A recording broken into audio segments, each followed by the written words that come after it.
India's legal system is one of the oldest and most complex in the world, but sometimes even the strongest laws fail. In this video, we dive into 5 shocking legal loopholes, real cases that changed Indian law forever. From high-profile murders to bizarre technicalities, these are moments when justice was delayed, denied, and sometimes redefined. This is Veritas Valley Legal Services, and you're watching 5 legal loopholes that shook India. Real cases that changed Indian law forever. Legal loophole यानी कानून का ऐसा technical fault जिसका misuse करके criminals या influential लोग बच सकते हैं. It's like a blind spot in the law जिसे एक्सप्लॉइट किया जा सकता है. आइए देखते हैं ऐसे ही 5 लूप होल्स जो हेडलाइंस में थे और लोगों को जस्टिस दिलाना मुश्किल बना दिया. ईयर 1985. एक 62 साल की मुस्लिम औरत शाह बानो ने अपने एक्स हस्बैंड से मेंटेनेंस मांगी. सुप्रीम कोर्ट ने कहा कि सेक्शन 125 सीआरपीसी के तहत कोई भी औरत चाहे किसी भी रिलीजन की हो मेंटेनेंस के लिए एलिजिबल है. लेकिन फिर पॉलिटिकल प्रेशर आया. गवर्नमेंट ने एक नया लॉ बनाया, Muslim women protection of rights on divorce act 1986, और शाह बानो को मिलता हुआ इंसाफ वापस चला गया.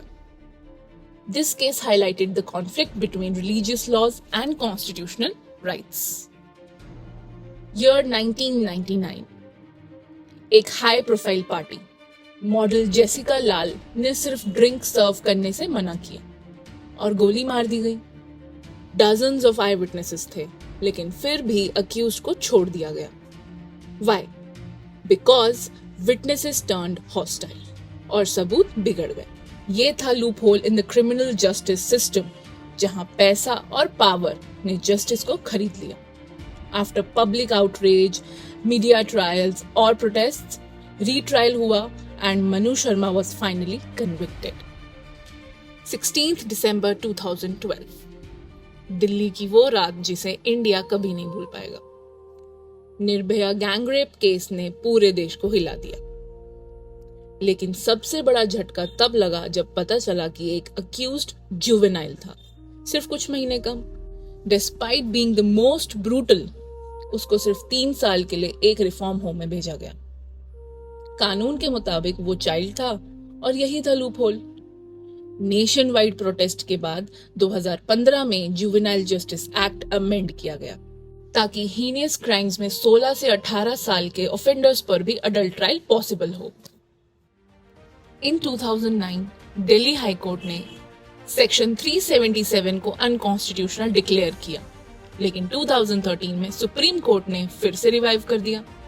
Years of struggle, petitions और रैलीज के बाद इन 2018 फाइनली सुप्रीम कोर्ट ने सेक्शन 377 को स्ट्राइक डाउन कर दिया. This wasn't just a legal victory, ये एक सोशल रिफॉर्म था.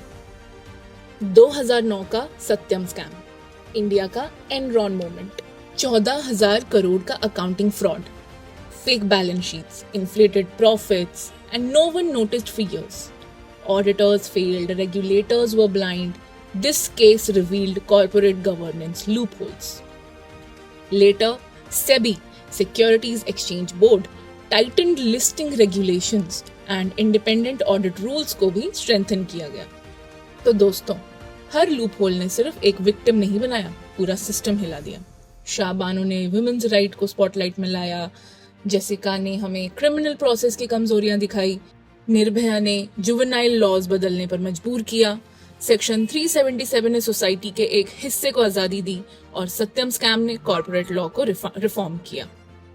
क्या आपको लगता है कि आज भी हमारे लॉज में लूप होल्स हैं? Which case impacted you the most? Comment below.